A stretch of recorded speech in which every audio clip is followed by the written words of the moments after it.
SMT Nation, we back. In today's video, we're testing all the networks. We're going to be testing Verizon, T-Mobile, AT&T. We're going to try them all out and see how they're performing while my Volvizi is in the shop getting some maintenance and some repairs. And to keep it in tip-top shape, doing all the speed testing for you all, sometimes you got to shut it down and get some things going. All right, we're going to start first with the T-Mobile network access, T-Mobile testing. And I'm having some trouble getting connected to servers here.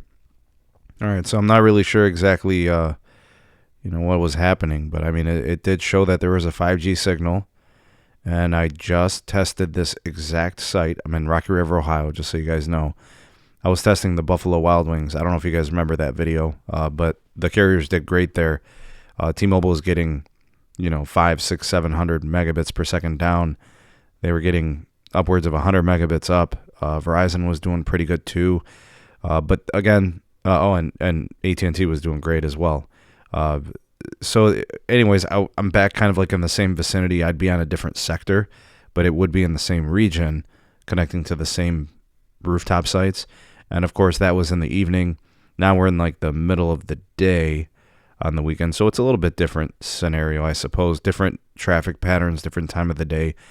But T-Mobile didn't come to play. I don't know. I was having trouble with T-Mobile all day, honestly. So I don't know. We'll just chalk it up to a bad day for T-Mobile. I couldn't test it. I ended up just testing it some more later. As I left, I went to other tower sites and those weren't connecting either. So I'm guessing there was some kind of a temporary outage. So in this particular testing, I'm not going to be able to give you guys any data on how T-Mobile did. So we'll just go ahead and move over and test Verizon now. And we did have the 5G Ultrawide band. We're testing all on the same device. This is the iPhone 13 Pro. By the time you guys are seeing this, I might already have the 14 Pro. All right, so be on the lookout for some coverage from that. But things are looking pretty good here for Verizon. Plenty of capacity to go around. We've got, what do we got here? About 110 megabits down. We're in the 30s on the up. Looks pretty good here. Ping times, jitter, it's all fine, I guess. Let's go ahead and move this sucker into LTE and test, and we'll see how it performs here.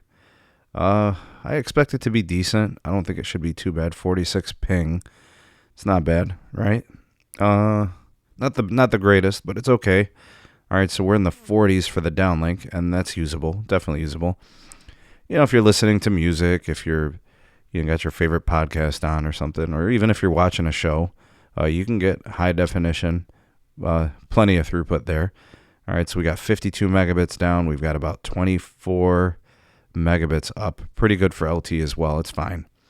I know it's not like super fast. I'm not sure if there's any CBRS in this area. Not really sure, but if it was, we'd be seeing, 300, 400 megabits per second, sometimes upwards of 600, 700 megabits if they got their licensed spectrum as well as their unlicensed, so you could see lots of throughput that way. But you will see it's holding up, and the ultra wideband's working inside. I know a lot of people have their concerns about the higher frequencies, but the 3700 seems to be working fine. Again, still having trouble with the T-Mobile side, so I don't know. Maybe we just want to give up. I think. I kept trying to go back to see if maybe it was just a temporary thing. Maybe it was a ookla thing, but I was not getting any type of, transfer of data. I wasn't getting any communication with the network. I think I tried a bunch of different things, and I just couldn't get it to work. In fact, I even tried pushing it into LTE to see if that helped, because sometimes actually the 5G goes out and the LTE works, but it becomes really, really congested because everybody gets on these skinny LTE channels when the 5G fails. So definitely not a good situation for T-Mobile. Bad day for them. Bad time to do testing, I suppose. AT&T connected just fine. All right, so I turned off the T-Mobile SIM. I turned on the AT&T SIM, and it was plenty good. I think in this test, we were connected to the DSS N2 version of 5G. It's essentially LTE. In my county, we actually don't have N5. I know some of you do. So just so you guys know, let you know that connection. We're like 137 down. We're like 32, 33 megabits up. That's actually some of the best uplink I've seen on AT&T. that's not on 5G Plus, their N77 C-band. That's really, really good. So I was happy with that. And it was really good when I tested it on the Saturday night a couple weeks ago for the Buffalo Wild Wings when we were watching the fights, me and some friends. All right, I went ahead and pushed it into LTE to give that a test and to see how it performs. And our expectation is always that AT&T's LTE is just fine. In fact, it's usually really good, often better than the low-band 5G and the DSS 5G. All right, so there you guys will see it's pretty good. Latency is pretty much the same as the 5G side. We're getting about, 120 megabits or so on the downlink, 110, 120. We got about 17 up, so that's good. Things looking all right. The jitter's pretty low. I can work with that. Plenty good.